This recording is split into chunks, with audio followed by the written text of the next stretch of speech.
ha! This Star Trek takes place in the OK Corral, and the crew are the Clantons. What does this mean? Watch this episode to find out. I'm Inside and I saw Star Trek, the original series.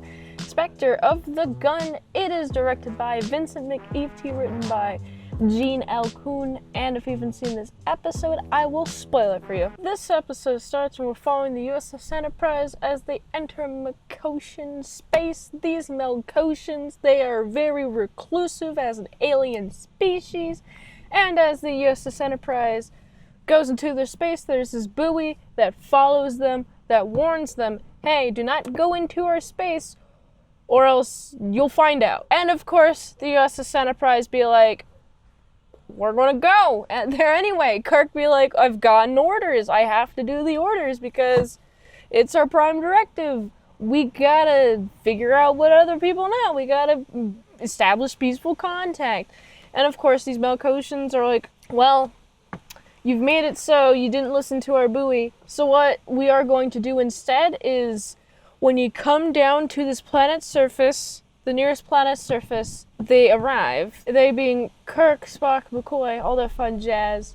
They land, and it's all misty. They don't know where they're at. This is weird, spooky location. And then when it all clears, they're in October 26, 1881. That specific day, specific time, and specific era too, because the Melkoshians are like, oh, we did some research and this is a really bad duel that happened. And guess what? You're the Clantons and you're going to have to go against the Earps. The Earps be like, if you're staying in town past 5 p.m., you get shot. Pow! And so we got a few hours before they have to deal with the situation. So we got McCoy and Spock, they're doing some brainstorming, so is Kirk.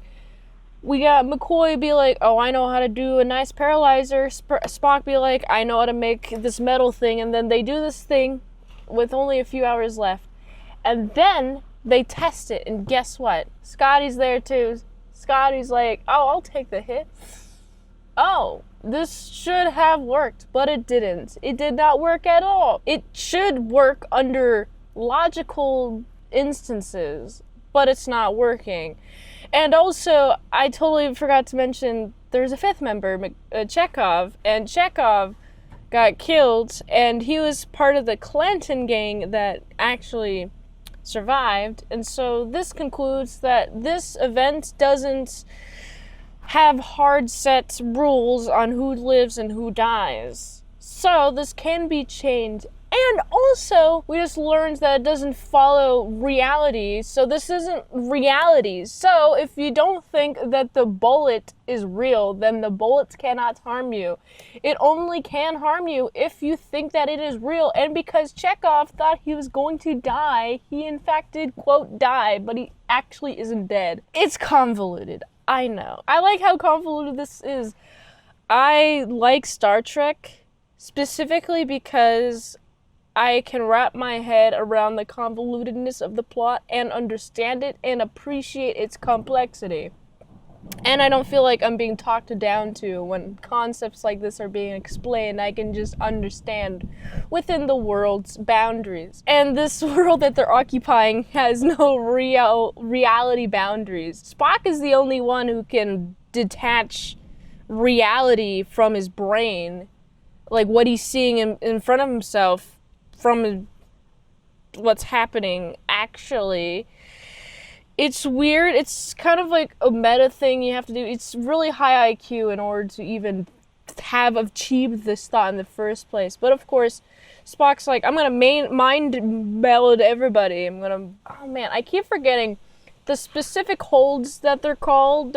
He has different ones. Like, you can do the Vulcan nerve pinch, right? But like when you hold your brain to another person, you're Vulcan, you're doing a mind meld. It's called mind meld, right? Is that what it's called? Let me know in the chat, in the comments below. But anyway, so he gets them to calm down, and then they're able to be shot at a bunch of times. And also, the Melkoshians are making it so they cannot leave at all.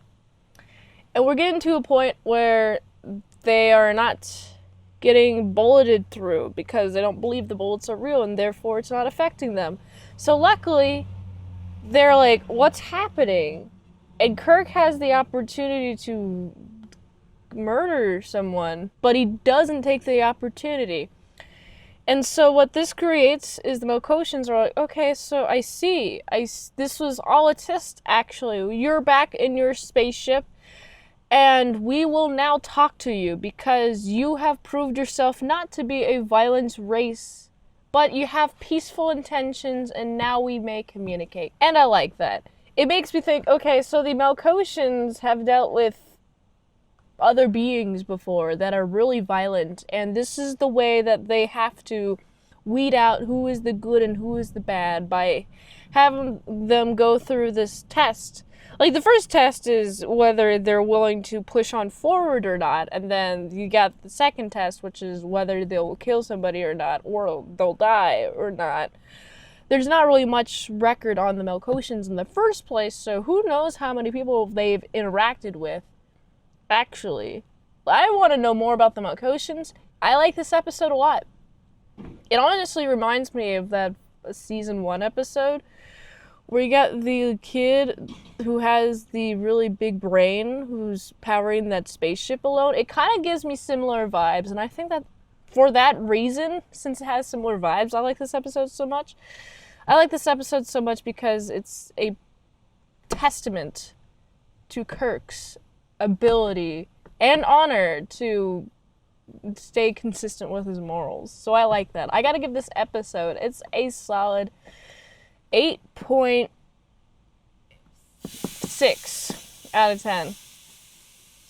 My Minterprise is letting off some exhaust, so you're gonna to excuse me. If you like this review, watch another one on the platform we like. Set if you want a fast track a movie review, you can do that for $20 dinos at patreon.com/ASEPresents.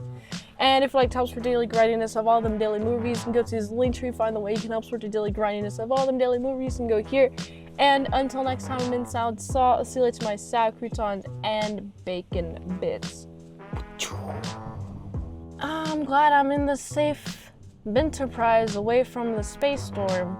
If only this window were rolled up so I could get absolute protection for any potential lightning.